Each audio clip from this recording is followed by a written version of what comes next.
এই যে বাচ্চাটা দেখেন, দেখছেন? এই বাচ্চাটার মা চলে গেছে, ওর মা নাই, ওর বাবা ভিক্ষা করে, ও আমার কাছে থাকে। তো ওর জীবনটা কি হইতে পারে?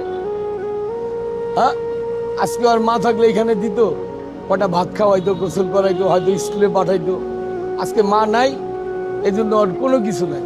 আমার কাছে কাজ করলে আমি টাকা দিব, না করলে দিব না, তাই না?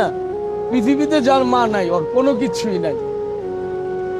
মায়ের ঋণ শোধ করা যাবে না। না, ইম্পসিবল, কোনোভাবেই না, কেউই না।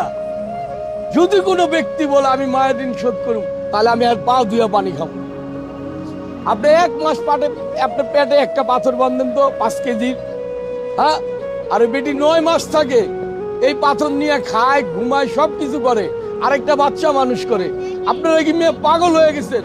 মার সাথে তুলনা দেন?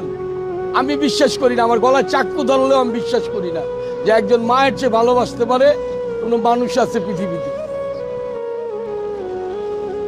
আপনি হুজুর কন, মাস্টার কন, বাড়িওয়ালা কন, যার চাকরি করেন, মনিব কন, ওই আপনারা কি খারাপ মনে করবেন, কিন্তু আপনার মা আপনার জীবনে খারাপ মনে করবেন। এক হাতে থাপ্পড় দিলে আরেক হাতে ডাকদা বুকে নিব। মা মাই,